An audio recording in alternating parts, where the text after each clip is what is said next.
Olá, seja bem-vindo a mais essa videoaula de Eletrônica Aplicada 1. E nessa aula a gente vai dar continuidade ao nosso estudo sobre diodos, falando sobre o diodo Zener e outros diodos para aplicações especiais que a gente vai comentar ao final desse vídeo. Então, nessa aula a gente vai falar sobre fusíveis, multiplicadores de tensão, diodo Zener, funcionamento de dispositivos optoeletrônicos e o diodo Schottky. Primeiramente, vamos conversar um pouquinho sobre fusíveis, porque na nossa disciplina, a essa altura, não é surpresa que o trabalho prático que realmente vai aplicar o nosso conhecimento sobre diodos é a construção de uma fonte de alimentação que vai transformar uma tensão alternada em uma tensão contínua para alimentar um dispositivo eletrônico. Então, a ideia é que isso seja um projeto que a gente consiga implementar a partir do que a gente aprende em Eletrônica Aplicada 1. E toda vez que a gente está lidando com um projeto real, prático, existe ou deveria existir uma preocupação em preservar a segurança, a integridade do equipamento, né? E, por que não, a segurança de quem, dos seres humanos que estiverem utilizando esse equipamento. E uma das proteções que a gente deve ter em mente é contra a sobrecorrente, ou seja, contra a possibilidade de uma quantidade grande de corrente ser capaz de adentrar o nosso dispositivo e danificar os componentes internos. A gente encontra fusíveis como esses, tá, né, que a gente tem na imagem. São vários os tipos de fusíveis que a gente pode encontrar no mercado para as mais variadas aplicações.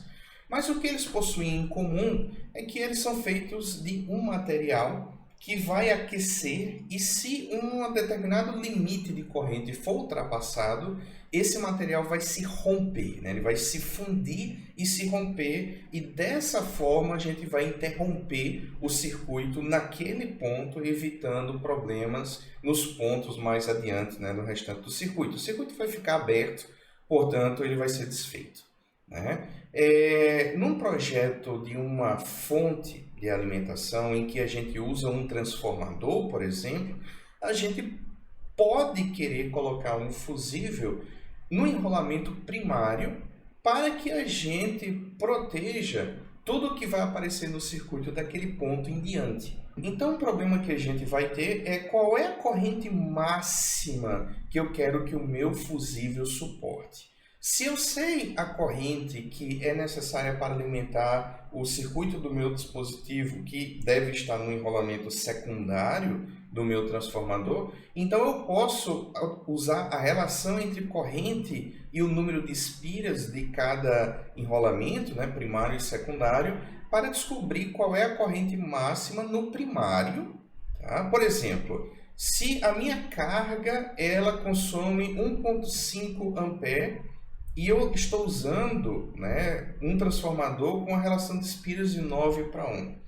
Então, significa que no enrolamento primário, a corrente que eu vou estar percebendo e que eu quero que esteja circulando é de 0,167 ampere. Então, eu geralmente vou dar uma margem de segurança, algo em torno de 10%, para o caso de oscilações que não necessariamente danificariam o meu dispositivo, e vou projetar o meu fusível para ter um valor próximo desse calculado. Dessa forma, eu vou estar protegendo o meu dispositivo como um todo de sobrecorrentes. Aqui é só mais um exemplo, né, usando o símbolo que comumente é utilizado nos esquemáticos de circuitos, né, quando a gente coloca o fusível nesse ponto, então eu sei que esse é o ponto que vai ser aberto no circuito, caso eu experimente sobrecorrente. Um outro tipo de circuito interessante é o de multiplicadores de tensão, porque nesse circuito a gente usa diodos e capacitores para fazer aquilo que o próprio nome diz, né, que é multiplicar a tensão de pico. Aqui eu tenho que partir do pressuposto que eu estou trabalhando com a tensão alternada, é isso que essa senoide ela está representando aqui na minha fonte. Tá? Aqui é uma fonte de tensão alternada. Então, com esses circuitos eu posso aumentar consideravelmente a tensão, né, de alimentação para um determinado propósito, né? E aqui cabe ressaltar que esse é um circuito que pode ser perigoso, no sentido de que a partir do momento que você está aumentando a tensão, então você está também induzindo grandes correntes. Claro que depende da capacidade, da fonte, de como o circuito é projetado, né, para a gente saber se em tensões mais altas a gente vai ter corrente com uma quantidade suficiente para realmente causar um dano a uma pessoa, mas de qualquer forma fico alerta, né? Fico alerta de que esse é o tipo de coisa que a gente tem que usar com certo cuidado, principalmente, né, considerando a tensão que esse nosso transformador, se a gente está usando um transformador aqui, ela vai estar produzindo em seu secundário. Mas como é que funciona esse circuito? Por exemplo, vamos considerar esse caso aqui, que é um dobrador de tensão. Tá? Então, a ideia é que ele vai dobrar a tensão de pico. Bom, vamos focar no semiciclo negativo, porque a gente sabe que essa fonte vai ficar oscilando entre os semiciclos negativos e positivos. O negativo vai ser um pouco mais fácil da gente começar analisando. A corrente, no sentido convencional, ela vai fluir nesse sentido aqui, é anti-horário. E nesse ponto, esse diodo ele vai estar diretamente polarizado em um primeiro momento. E com isso, esse capacitor vai ser carregado até a tensão de pico. Em seguida, quando começar o semiciclo positivo, o que vai acontecer é que esse diodo aqui ele vai estar reversamente polarizado. E nesse ponto, então, a gente pode considerar ele como um circuito aberto, né? O que vai fazer com que o meu circuito equivalente seja esse, onde eu tenho uma tensão que está subindo aqui até uma tensão de pico, que vai estar em série com um capacitor carregado com a tensão de pico do semiciclo negativo. Então, isso aqui vai ser equivalente, né, vamos pensar assim, a duas baterias em série carregadas, cada uma com a tensão de pico, né? E esse é o valor que vai ser carregado, essa vai ser a tensão que vai ser carregada nesse segundo capacitor. E quando esse segundo capacitor estiver completamente carregado, tá? Então é a tensão desse capacitor que vai ser exercida sobre uma carga que eu conecto aqui no meu circuito. Por isso que eu vou dizer que a tensão aplicada aqui é 2 vezes a tensão de pico, considerando a tensão de pico dessa minha fonte de corrente alternada. E esse padrão, ele pode seguir indefinidamente, né? Então, eu posso colocar um triplicador de tensão se eu utilizar mais um par de um diodo com um capacitor, né? E essa alternância de ciclos é o que vai fazer com que os capacitores eles sejam carregados sempre com um múltiplo da tensão original e eles vão se somando e a gente vai observando tensões cada vez maiores na carga que está sendo conectada. Então isso aí é uma aplicação bem legal que a gente pode fazer com diodos para que a gente consiga níveis de tensão maiores, lembrando sempre que a potência ela vai se manter. Isso aqui não é um amplificador de potência, então é esperado que com o aumento da tensão eu vou ter uma queda na corrente. Agora vamos falar um pouco sobre o diodo Zener, né? Fisicamente ele se assemelha a esse componente que está ilustrado aqui, né? O componente discreto. E o símbolo no esquemático é esse, tá? Onde eu vou ter uma linhazinha para poder representar o terminal que é o catodo, tá? E essa linha aqui ela tem o formato de um Z, né? Que vai justamente lembrar para a gente aí esse nome Zener. Então, o que é um diodo Zener? Né? Ele é um diodo de silício, assim como era o diodo retificador que a gente usou, né? Pelo menos a maioria dos diodos atuais é de silício. Porém, ele é otimizado para trabalhar na polarização reversa. Ou seja, ele é altamente dopado e a gente já estudou antes que dopagens altas é o que cria, né, em uma área pequena da camada de depleção um campo elétrico forte o suficiente para deslocar elétrons da camada de valência e com isso a gente ter um fluxo de portadores de carga considerável no sentido da polarização reversa.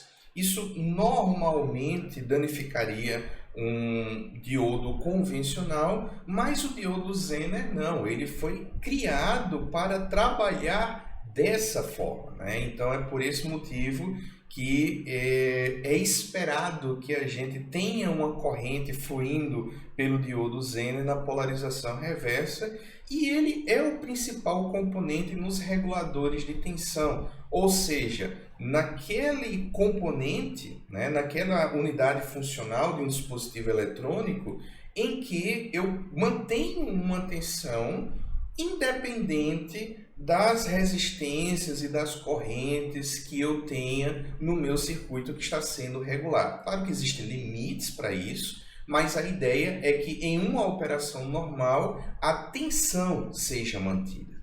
Então, diodos Zener, eles são projetados para que a ruptura aconteça com tensões que vão variar aí entre 2 volts a 200 volts. A gente tem um amplo espectro, né, de tensões que a gente pode usar com o diodo Zener.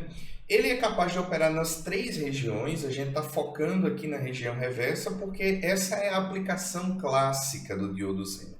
Mas o fato é que se eu usar um diodo Zener numa polarização direta, ele vai se comportar como um diodo convencional. Ou seja, se ele é feito da base de silício, então a gente vai ter uma barreira de 0,7 volts e a partir desse ponto ele vai conduzir uma quantidade significativa de corrente. Ele tem uma região de fuga, que é quando a gente tem tensões aí onde ele não está polarizado nem diretamente, nem ele está em ruptura, mas a gente tem um fluxo muito pequeno de corrente, né, por conta das imperfeições do cristal, da ação térmica sobre a criação de portadores na camada de depressão, tá? E esse comportamento vai ser igual aqui no Zener. E na ruptura, né, ele vai se romper e ele vai permitir uma passagem significativa de corrente, com a diferença de que aqui ele foi projetado para isso, então isso aqui não significa que o componente vai ser destruído. Aí ele também apresenta resistência como um diodo normal, a gente já viu, né, a resistência de corpo. Agora, no diodo Zener, como a gente falou, a zona de trabalho é a região reversa, né? Então é aqui onde a gente espera operar. Então, vamos dar uma olhada agora, né, na ação do diodo Zener como regulador de tensão, né? Tipicamente, a gente vai ter a nossa fonte, tá, ligada a um diodo Zener na polarização reversa e uma resistência em série com o objetivo de limitar a quantidade de corrente que pode passar pelo diodo Zener, porque existe um limite para isso, né? O tipo de informação que a gente encontra na folha de dados, e se a gente ultrapassar esse limite, então aí sim o diodo vai ser danificado. Então aqui, por exemplo, eu estou mostrando, né, já tomando a cara, né, da aplicação que a gente está querendo chegar, que é a de uma fonte de alimentação. Vamos supor que isso aqui é uma tomada, tá? E eu criei um dispositivo que tem um transformador que abaixou a tensão da tomada.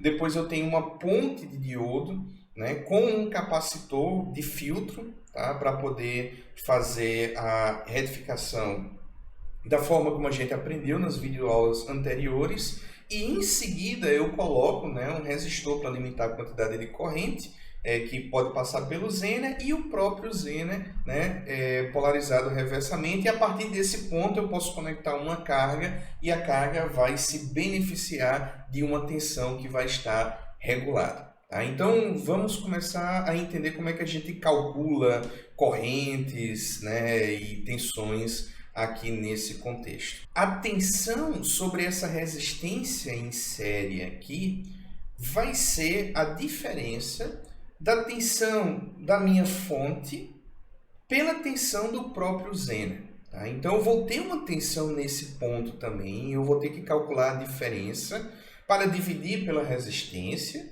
para então encontrar qual é a corrente que está passando nesse ponto aqui.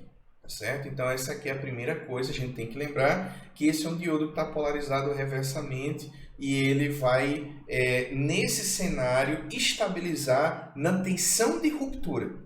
Então, se eu comprei um diodo Zener de 15 volts, por exemplo, então a ruptura dele vai acontecer em 15 volts. E desde que ele esteja operando na tensão de ruptura, ele vai segurar aqueles 15 volts, né, mesmo que a tensão aumente ainda mais aqui na minha fonte de tensão principal. Tá? Então, esse aqui é o propósito, é que o meu regulador de tensão ele estabilize a tensão em um determinado patamar e esse patamar é 15 volts. Então, vamos supor que a tensão nesse ponto aqui, né, se for maior do que 15 volts, e deve ser para que esse diodo esteja realmente reversamente polarizado, então eu vou ter que calcular a diferença entre essas tensões para dividir por essa resistência para calcular a corrente que está passando aqui. Tá? A gente vai ver exemplos já das aplicações que a gente faz desses cálculos. Agora vamos falar sobre as aproximações para o diodo Zener. Né? A gente tem o conceito do diodo Zener ideal, que é aquele em que na região de ruptura a tensão é constante mesmo que a corrente varie. Então não tenho nenhuma variação de tensão. Se é um diodo de 15 volts, então a tensão vai ser exatamente travada ali nos 15 volts quando ele estiver na região reversa. Tá? O que significa que eu posso substituir um diodo Zener nesse cenário por uma fonte de tensão. Ok? Na segunda aproximação, aí a gente considera a resistência de corpo do diodo Zener, que também é chamada de resistência Zener, e que essa resistência, por existir, considerando que a gente vai ter corrente passando pelo Zener, logo uma tensão vai aparecer aqui nesse resistor e vai se somar à tensão do Zener, isso aqui vai provocar uma variação. Se essa corrente ela varia, ela oscila, então eu vou ter uma oscilação na minha tensão também, tá? A oscilação geralmente a gente está chamando de ripple, né? Isso foi o que a gente aprendeu em videoaulas anteriores. Então, essa existência da resistência Zener vai fazer com que o ripple ele também exista em algum nível na parte do meu regulador de tensão. Tá? Então, qual é a tensão resultante disso aqui? Bom, vai ser a tensão do Zener mais a resistência Zener multiplicada pela corrente que está passando pelo Zener, que é justamente essa tensão que a gente está falando aqui. Quando isso é relevante, né? Quando essa oscilação ela é grande o suficiente para a gente precisar levar em consideração, né? Então a gente vai usar essa segunda aproximação, a gente vai considerar a existência dessa resistência de corpo aqui. Agora vamos para um exemplo. Tá? Vamos supor que um diodo Zener ideal com uma tensão de ruptura de 10 volts existe aqui nesse circuito. Quais são os valores máximos e mínimos da corrente do Zener? Bom, para eu calcular o máximo e mínimo na corrente aqui, eu tenho que ver quais são os valores máximos e mínimos de tensão que está antes do Zener. E eu estou vendo que a minha fonte ela varia de 20 volts a 40 volts. Então, esses valores 20 e 40 são os valores que eu tenho que considerar para poder calcular essa corrente máxima e essa corrente mínima. Né? E o meu Zener é ideal, ou seja, eu não preciso me preocupar com eventuais oscilações provocadas pela resistência Zener. Então, daí é só a gente aplicar aquilo que a gente já aprendeu. Né?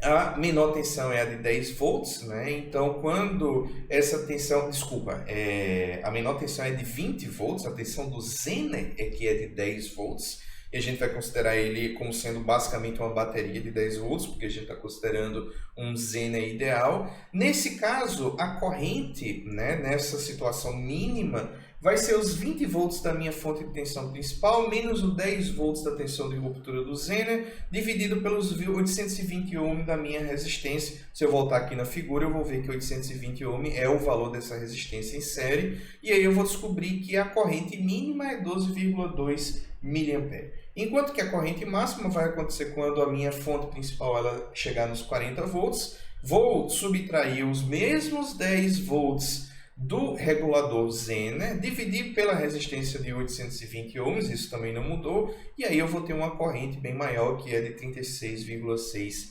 mA.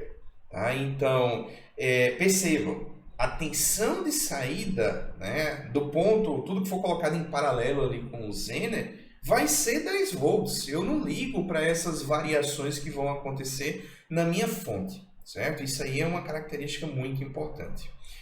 A tensão máxima na fonte vai produzir uma corrente maior no Zener. Tá? Aí sim, o meu Zener vai ter uma corrente maior passando por ele, mas isso não afeta a tensão e, consequentemente, não vai afetar as correntes dos componentes que estão conectados àquela tensão que ficou fixa. Tá? O excesso de corrente vai atravessar o Zener e não vai interferir no circuito da minha carga, que eu estou conectando a esse regulador. E na segunda aproximação, a resistência do Zener é o que vai provocar uma pequena alteração nessa tensão de saída. Tá? Então, como a gente já mencionou brevemente antes, né? A gente conecta a carga em paralelo com o Zener para que a tensão que essa carga vai receber seja a tensão do Zener. De novo, é importante a gente garantir que o Zener esteja em ruptura, porque do contrário ele não vai estar fazendo o trabalho dele, né? E a gente vai ter então uma tensão inferior àquela que a gente gostaria e não vai ter corrente, né, passando para cá.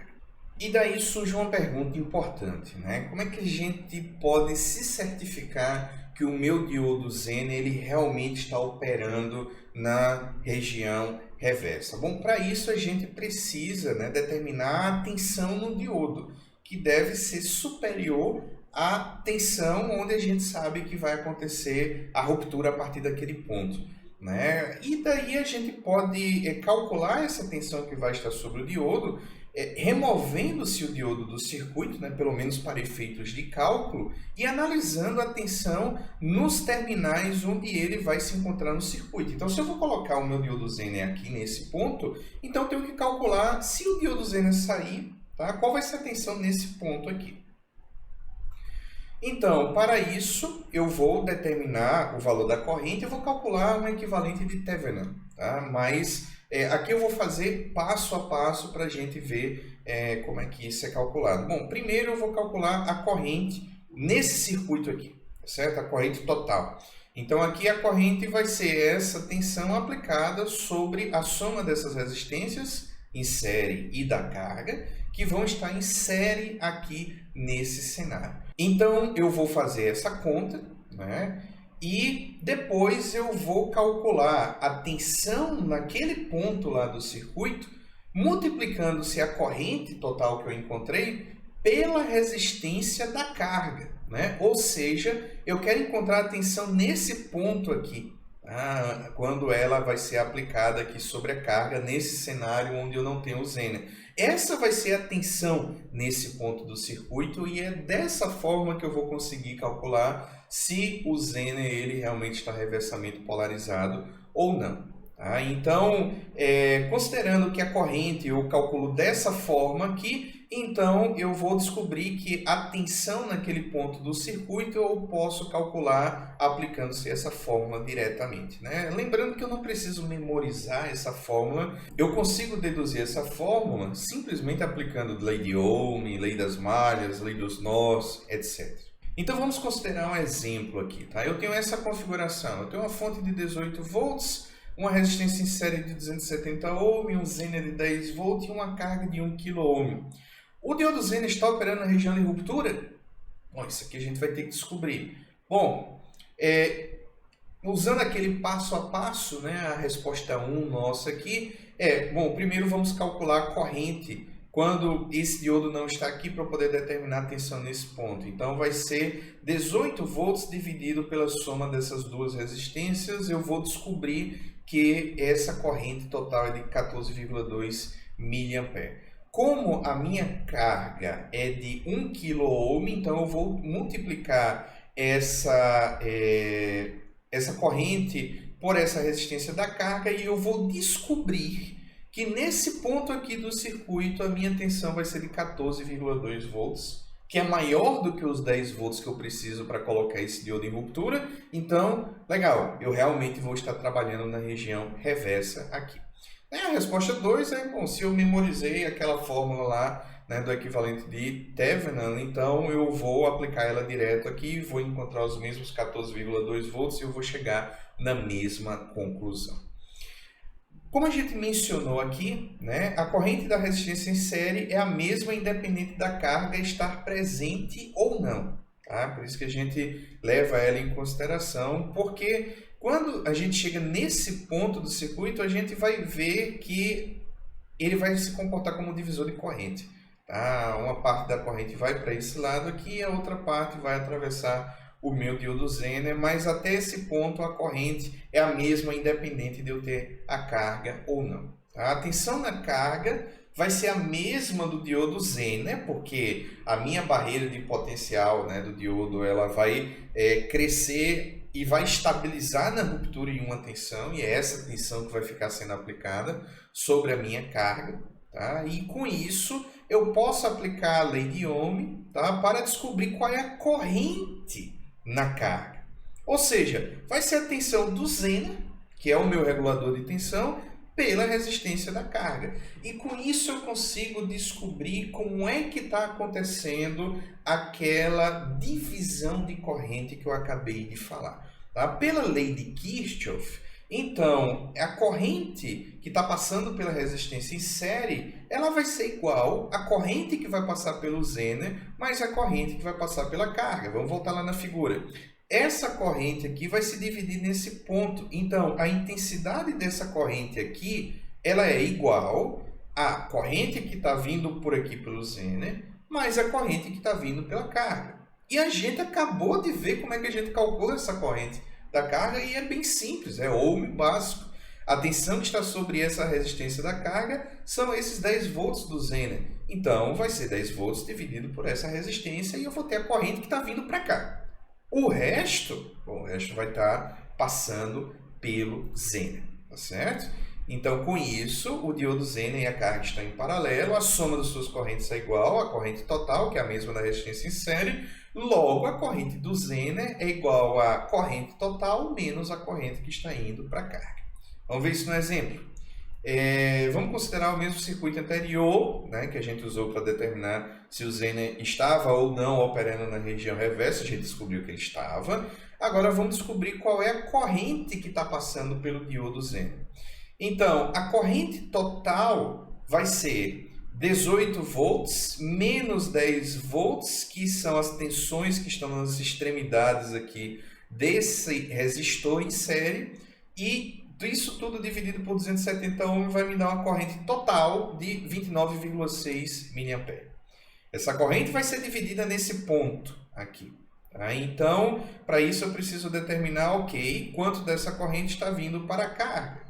Bom, a carga é 1 kΩ sob uma tensão de 10 volts. Então, 10 volts dividido por 1 kΩ me dá uma corrente na carga de 10 mA. Logo, a corrente que está passando pelo Zener vai ser a corrente total que está passando aqui pelo resistor em série, menos a corrente que está passando pela carga. Ou seja, está passando pelo Zener 19,6 mA. Ok? Vamos falar agora um pouquinho sobre a ondulação na carga, né? Que a gente sabe que existe porque existe uma resistência de corpo que vai fazer com que uma tensão apareça também no Zener. A ondulação não aparece no diodo Zener ideal, né? Mas no caso prático, suponha que a tensão na fonte seja de 20 volts com ondulação de 2 volts pico a pico, né? Então a tensão vai estar variando aí de 19 a 21 volts, dado que esses 2 volts já é o pico a pico, né? Então vai estar variando aí de 19 a 21. Com isso a gente vai ter uma ondulação também na tensão de saída do diodo Zener. Ou seja, na minha fonte antes do Zener eu tenho um ripple de 2 volts.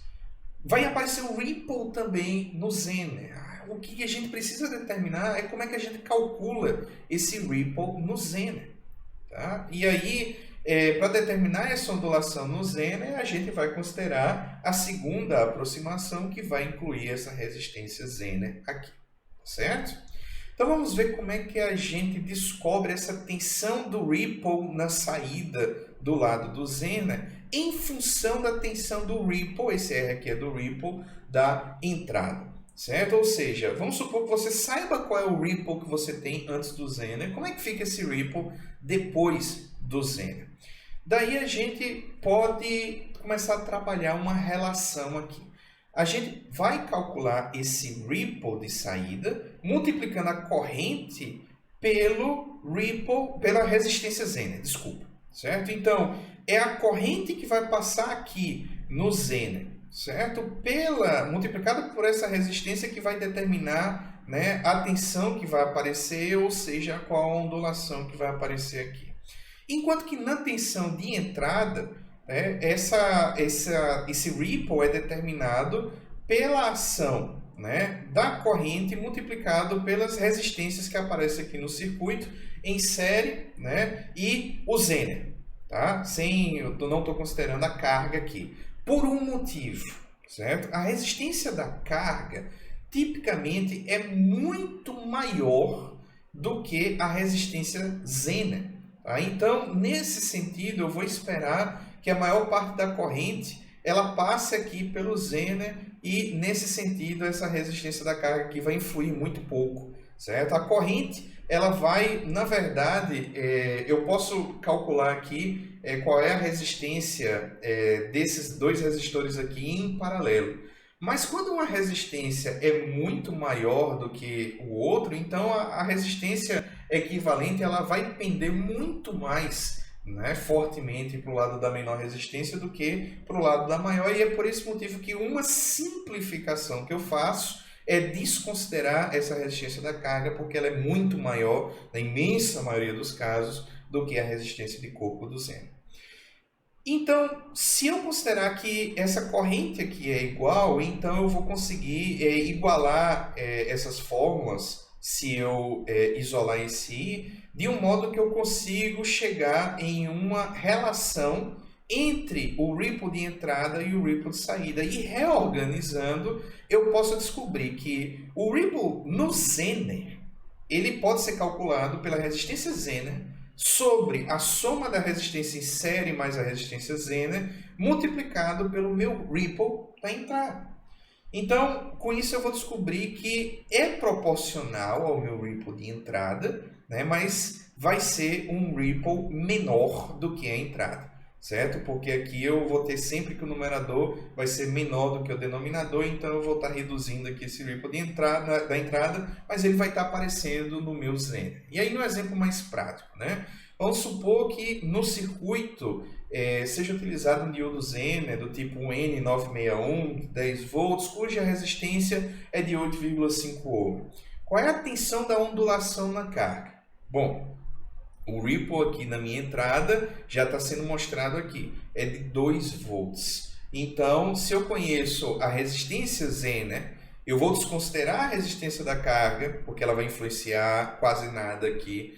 E a resistência em série eu conheço também de 270 ohm, e eu já sei que aquela relação é válida, eu posso aplicar esses valores diretamente naquela relação para descobrir que o ripple que vai aparecer no meu Zener por conta da existência da resistência de corpo, da resistência Zener, é de 61 milivolts pico a pico.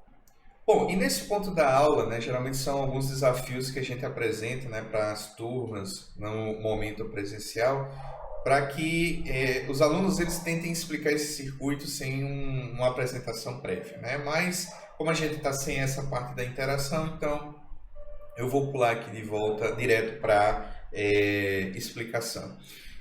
Nesse circuito aqui, olha o que está acontecendo. Eu tenho um arranjo convencional, né, de uma resistência em série com Zener, tá, de 20 volts. E depois eu coloquei um segundo arranjo, tá, com uma resistência em série também, um Zener de tensão menor. Isso aqui é necessário porque eu preciso que esse segundo Zener esteja operando na região reversa. Então eu não posso igualar essas tensões, né? Essa tensão aqui desse Zener tem que ser maior do que a tensão desse outro Zener, para só depois conectar essa carga. Tá? Quando eu faço isso, eu estou usando um pré-regulador. Porque esse regulador aqui vai estabilizar a tensão, né? Vai reduzir o ripple, e eu vou ter uma segunda camada de estabilização dessas coisas de um jeito que eu vou entregar uma tensão muito bem regulada e estável para minha carga, ao custo de ter empregado mais componentes no meu circuito.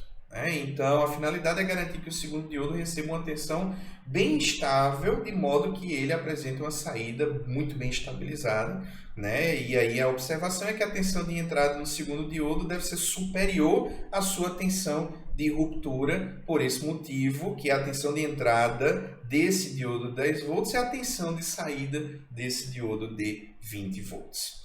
O segundo desafio é a gente explicar esse circuito aqui, né? Eu tenho uma fonte de tensão alternada com esses dois diodos aqui em antissérie, né? Tem a polarização direta e a polarização reversa. Então, o que a gente precisa entender é o seguinte, é que quando a tensão estiver crescendo do lado positivo, esse diodo de cima aqui, ele vai estar diretamente polarizado, enquanto esse outro vai estar reversamente polarizado, mas não necessariamente em ruptura, até que a tensão atinja o ponto de ruptura desse diodo, quando ele também vai conduzir, né? E aí eu vou ter uma corrente, né, aparecendo já no nível mais alto de tensão, e essa tensão vai aparecer aqui na minha carga. Tá? Depois disso, eu vou começar o próximo semiciclo, então a tensão vai sumir aqui da carga, né, por um instante, e eu vou ter o processo reverso, né, aparecendo aqui com esse diodo de baixo conduzindo no primeiro momento, mas esse segundo diodo, por não estar em ruptura, ele não vai permitir a passagem de corrente até que eu atinja, né, uma tensão suficiente para colocar esse segundo diodo em ruptura, e aí sim ele passar a conduzir também, e aí eu ver essa tensão aparecendo na carga. Ele está aqui sendo utilizado para gerar um padrão de onda. E a onda que está sendo gerada aqui é uma onda quadrática, né? Ou seja, eu vou ter, né, uma tensão aparecendo no nível superior e depois ela sumindo e reaparecendo no nível inferior, sumindo e aparecendo no nível superior. Então não é aquela onda quadrática perfeitinha, mas ela se aproxima de uma onda quadrática, e é por esse motivo que esse circuito em inglês ele se chama Poor Man's Square Wave Generator, né? Ou gerador de onda quadrática do homem pobre, né? Porque ele é muito simples de ser construído, né? Só precisa só 2 diodos Zener. A onda não é muito boa, mas para algumas aplicações, né, isso pode ser suficiente, né? Então, algumas observações aqui: no semiciclo positivo, o diodo superior conduz e o diodo inferior corta. Os níveis de corte correspondem à tensão de ruptura do diodo mais 0,7 volts, né, que eu vou descontar do diodo que está diretamente polarizado. No semiciclo negativo é o inverso. Então, se a gente for analisar a tensão aqui nessa carga, né, considerando somente um semiciclo, na minha fonte original, o sinal seria alguma coisa parecida com esse aqui, né, considerando apenas um semiciclo, né, ela é pulsante, não senoide. E aqui, né, na minha carga, o que eu ia ver era o aparecimento repentino aqui de uma tensão no nível alto, depois, né, isso aqui baixar de vez, e aí no próximo semiciclo positivo a mesma coisa se repetir, gerando essa onda, né, aproximadamente quadrática aqui. A gente pode ter uma visão um pouco melhor se a gente der uma olhada aqui no nosso Falstad, né? Eu fiz a simulação desse circuito, e aí nota, né, que a tensão na carga, que está mostrada aqui pela linha verde, ela agora aqui está mostrando os 2 semiciclos, né? Não só um semiciclo como está na figura, mas não é uma onda quadrática tão perfeitinha assim, mas ela vai se assemelhar, então para alguns propósitos isso aqui pode ser suficiente, ok? Agora vamos conversar um pouco sobre outros diodos para aplicações especiais, começando por um que quem mexe com eletrônica gosta muito de usar, gosta de ver coisas acendendo ali no circuito, que são os dispositivos como LEDs, né? São essa família aí que a gente chama de optoeletrônicos, tá? Então é aqui onde vão existir os LEDs, que são diodos emissores de luz, né? A sigla é de Light Emitting Diode, fotodiodos e acopladores ópticos, né? Isso aqui é um par de componentes. A gente vai ter um transmissor e um receptor. Então vamos dar uma olhadinha, né, como são esses caras. A versão discretizada de um LED geralmente tem essa apresentação que a gente está vendo aqui. Tá certo? Como qualquer diodo, ele vai ter os dois terminais clássicos, o anodo e o catodo. Existem várias formas da gente identificar, né? A principal é provavelmente que a gente tem essa parte aplanada, né? Um chanfro aqui do lado do catodo. Tá? Então ele não é completamente circular aqui nessa borda, né? A gente vai ver que tem uma parte que ela foi aplanada. Um outro sinal é porque esses terminais, né, quando essa capinha é translúcida, então a gente consegue ver que um deles se parece com o número 1 e o outro tem essa forma mais estranha aqui, né? O que tem a forma mais estranha é o catodo, o que é o parecido com o número 1 aqui é o anodo. Tem uma outra forma que muitas pessoas usam também, é que a perninha do lado positivo é maior do que a do lado negativo quando você compra, né, o componente. Isso aqui é uma forma um pouco perigosa porque às vezes, né, quando você está tentando identificar os terminais de um componente que já foi usado em um dispositivo, essas perninhas foram cortadas e aí você perde essa referência. Tá? Esse aqui é o símbolo do LED num esquemático, né? Então é basicamente o símbolo do diodo com essas duas setinhas para cima, né, saindo desse triângulo, indicando que ele está emitindo algo, né? E essa emissão a gente sabe que é uma emissão de luz. Quando esse diodo ele está polarizado diretamente, né, então os elétrons eles vão cruzar a barreira de potencial e preencher as lacunas do outro lado, do lado do tipo P. Né? E aí, dessa forma, esses elétrons eles vão sair de uma órbita mais externa, que é a órbita de condução, para uma órbita mais interna, que é onde estão as lacunas, né, na camada de valência. E nessa redução do nível energético, a energia não é destruída, ela vai ter que ser dissipada de alguma forma, e no caso desses diodos, essa dissipação acontece na forma de energia luminosa, né? E a partir daí é que a gente vê a luz surgindo, né? Então é dessa mudança de nível que esses elétrons eles sofrem nesse rompimento da barreira de potencial, né? No rompimento não no sentido de a ruptura, mas no sentido de um elétron atravessando essa barreira de potencial quando esse diodo está polarizado de forma direta. E dependendo da dopagem que a gente utilizar, a gente vai ter comprimentos de onda diferentes, o que vai nos gerar cores diferentes. Né? Então, a gente vai usar galho, arsênico, fósforo, né? E a irradiação ela vai variar, como por exemplo, vermelho, verde, amarelo, infravermelho, e cada cor a gente vai ter as aplicações. Né? LEDs com cores visíveis geralmente são utilizados em dispositivos para indicar coisas. A gente tem uma luzinha verde piscando, vermelho piscando, amarelo piscando, a gente atribui significados e dessa forma a gente consegue transmitir informação para o usuário daquele dispositivo.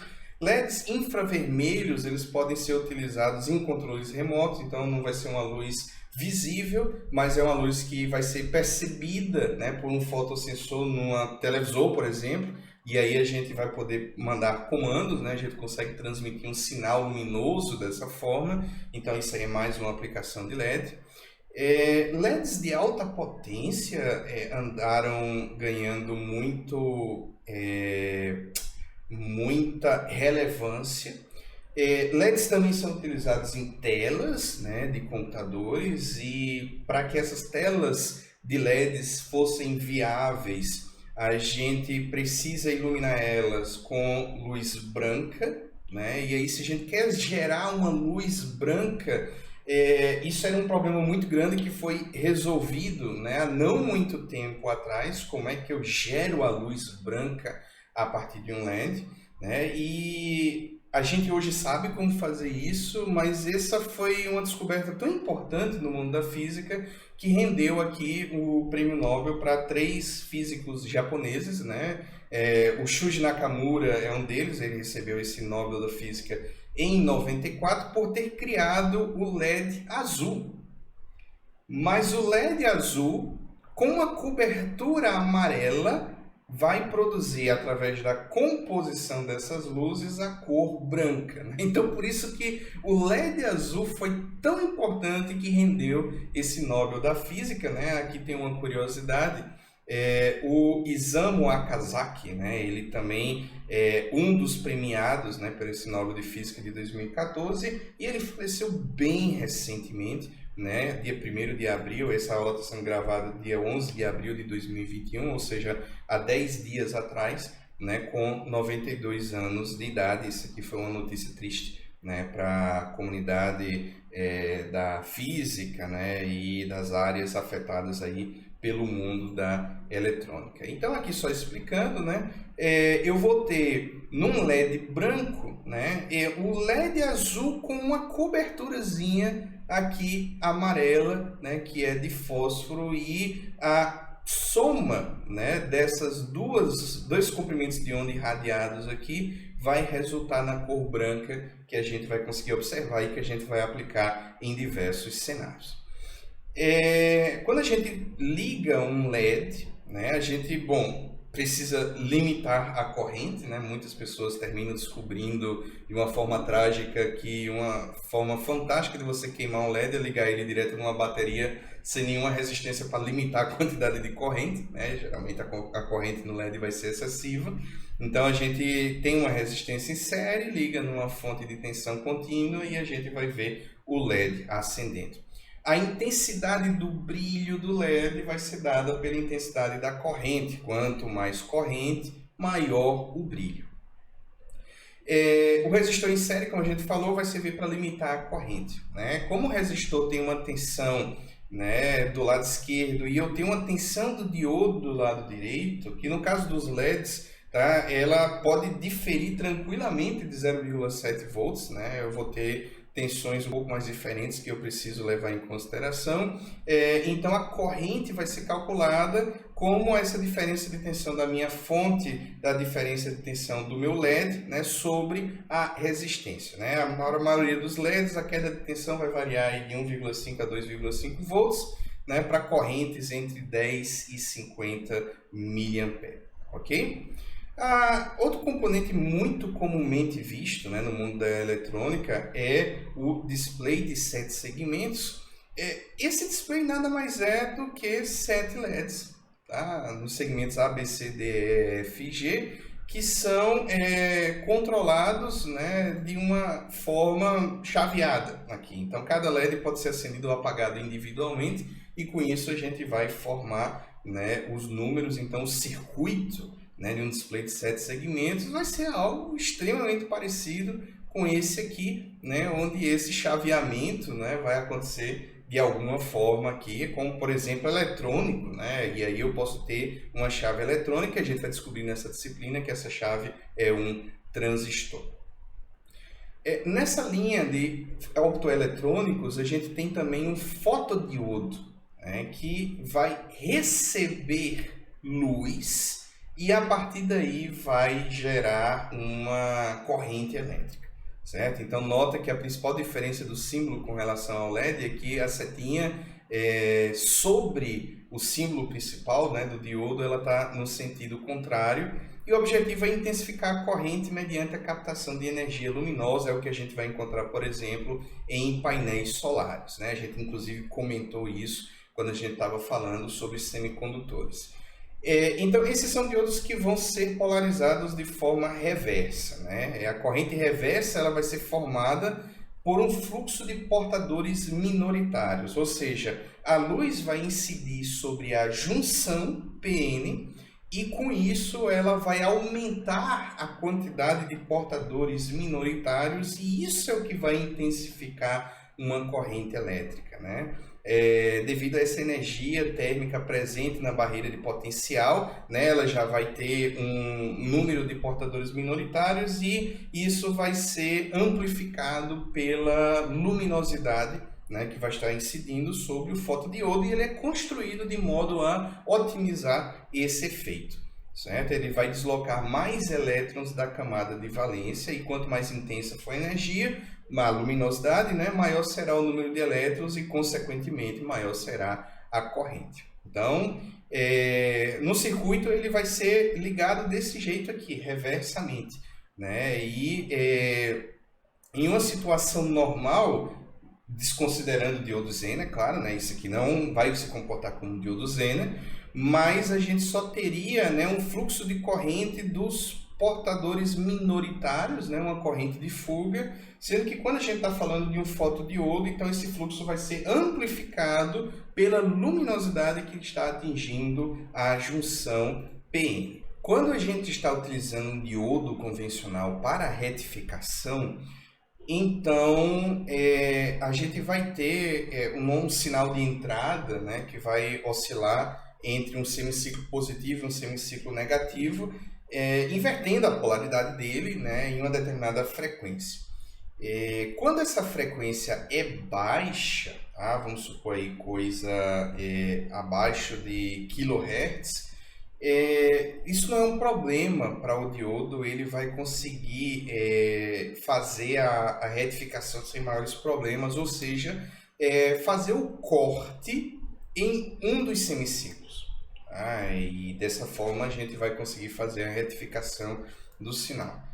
Porém, existe um tempo, né, de recuperação dessa polarização, que é o seguinte: quando eu estou numa polarização, aqui vamos acompanhar o cursor do mouse, tá certo? Vamos supor que eu estou aqui em condução e de repente, né, inverteu a polarização.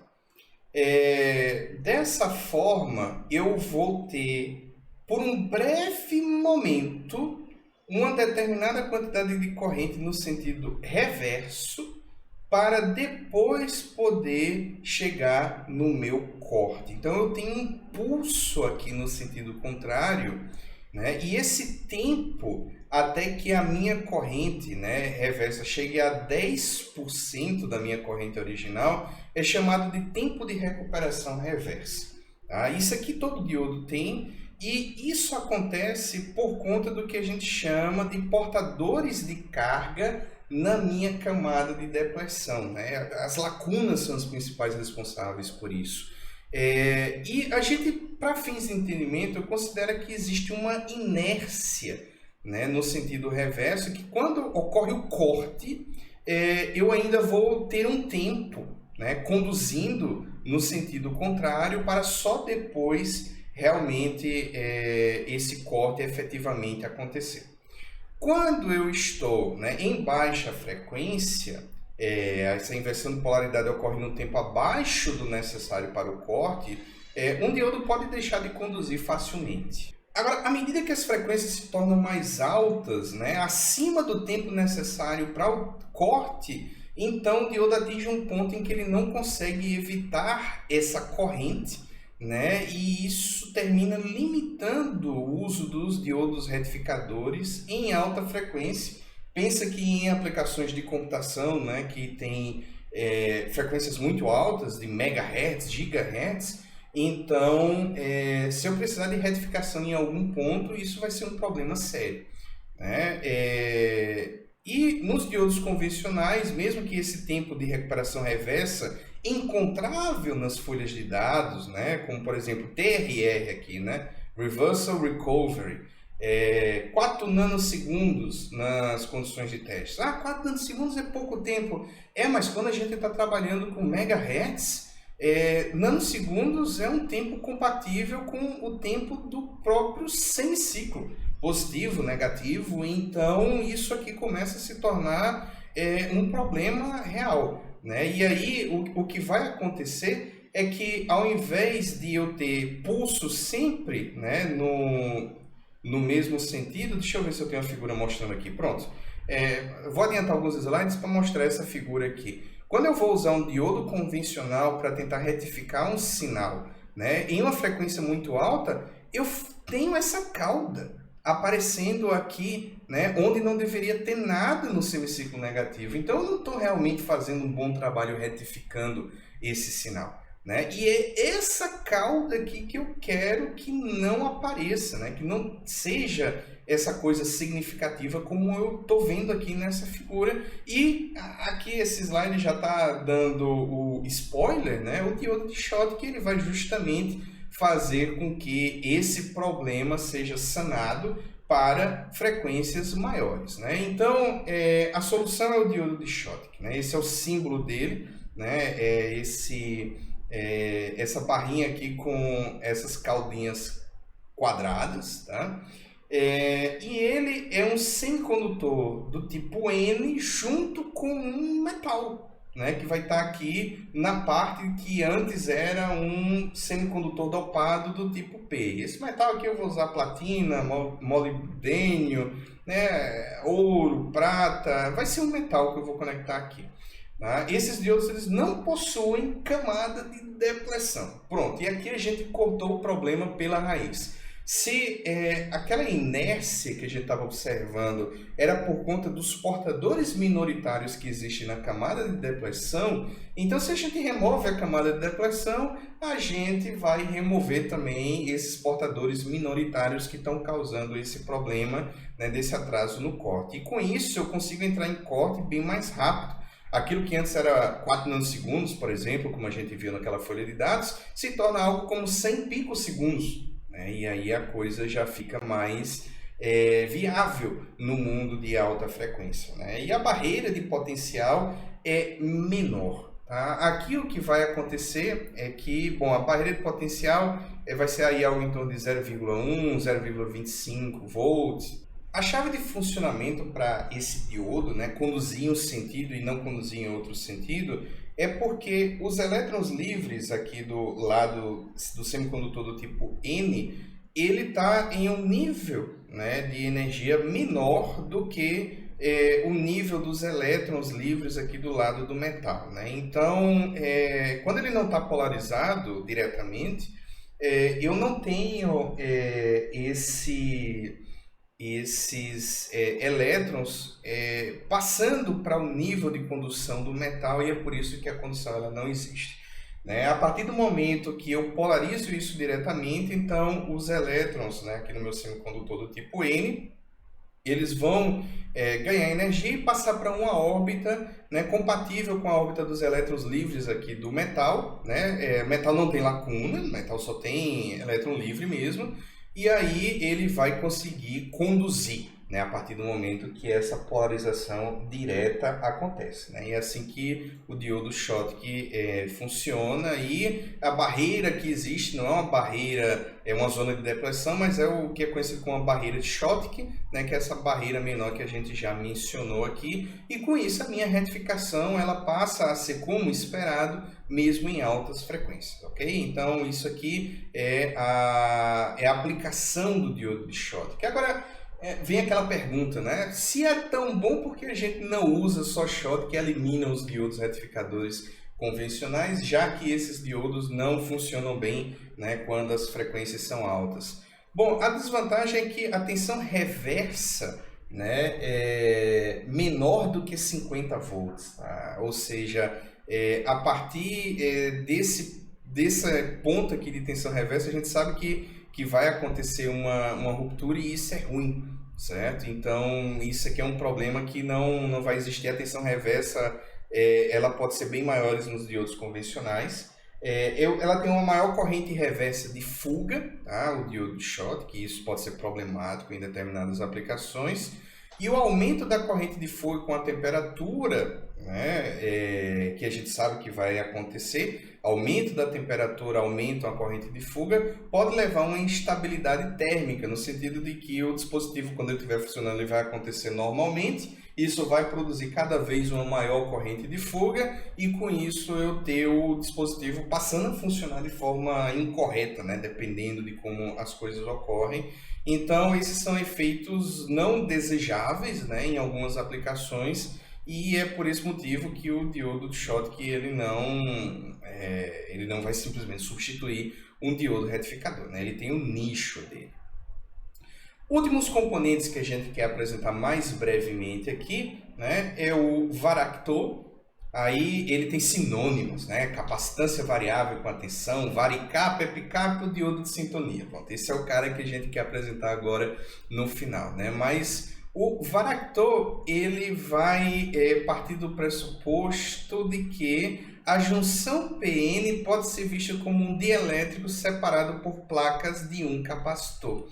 Então, como a gente sabe que um capacitor são basicamente duas placas metálicas separadas por um dielétrico, mas a gente tem capacitância em coisas que se assemelham a essa organização, a gente vai ter capacitância aqui no nosso diodo, né? A partir do momento que a gente pode enxergar esses semicondutores dopados como placas condutoras separadas por um dielétrico, que vai ser essa barreira de potencial, né? E aí, quando o diodo é reversamente polarizado, a camada de depressão ela vai acompanhar a tensão reversa. Isso a gente já conversou. Quanto maior a tensão reversa que a gente aplica, maior vai ficando essa camada de depressão.